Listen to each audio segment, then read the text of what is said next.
And evolution, and evolution is a fact. It's observable. Just look around. It happened. We're here. Okay. And the other thing, bugbear, that you can help us with. Before you do that, can I ask a question? Because I won't explain it as well. Is when you wrote that chapter about the idea of if you hold hands with the person, your mother, the mother, etc., then you have this rather beautiful way of explaining how you would then find the other from that point when you get all the way back to the common ancestor, the branching point, and creating a circle. Can you explain how? Yes. Actually, any ancestor would do. You could hold hands with your thing and have a snail holding hands the other way.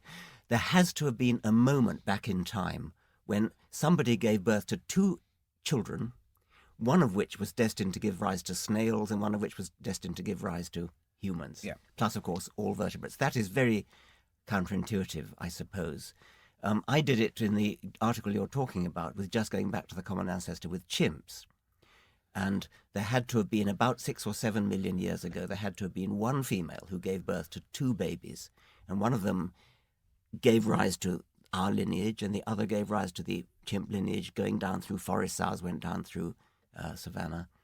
But it's a striking thought that any two animals you look at had to have had a common ancestor, literally an individual, who had two children, one of which gave rise to one of which gave rise to the other. Exactly. And again, the other misconception, we briefly spoke about it, is if we evolved from chimps, then why are there still chimps? And I always do it respectfully. I always say, no, we didn't evolve from chimps. We evolved with chimps from a common ancestor, rather like cousins share the same. That's right. We are cousins. I mean, the one you quote from Twitter, where somebody said, "I've been watching chimps for 6 years in the zoo." I mean, that is just spectacular.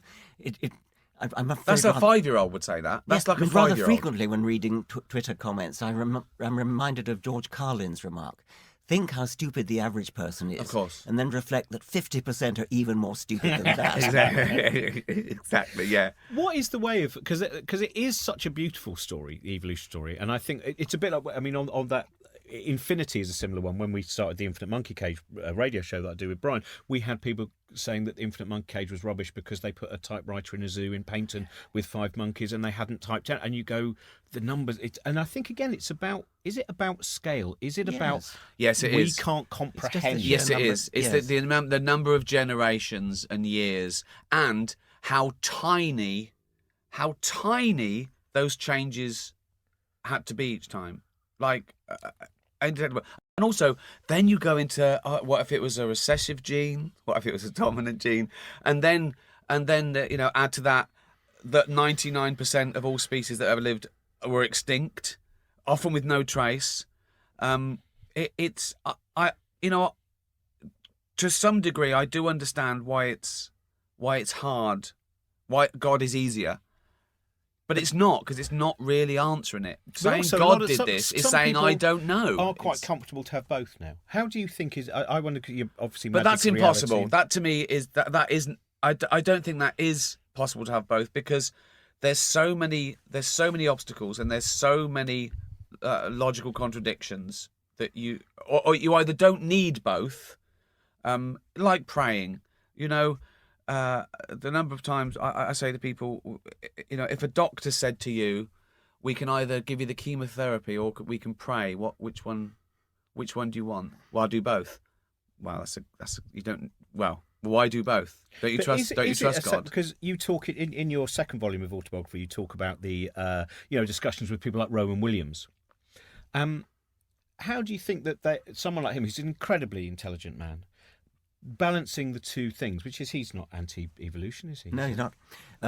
He's intelligent in the literal sense of intelligo, the Latin for I understand, because Rowan Williams finishes your sentences for you in a way that makes you feel, well, how on earth can he disagree then? Because he clearly understands. But what is his stance without what is his stance without contradiction? So he believes that a God started it, started the Big Bang and then started evolution. He believes that. You'd have to ask him, of course. Sure. I can't. Actually, he rather surprisingly, for a sophisticated theologian, does believe in rather naive miracles, I think. I mean, I actually asked him, I think, about walking on water and turning water into wine and things like that.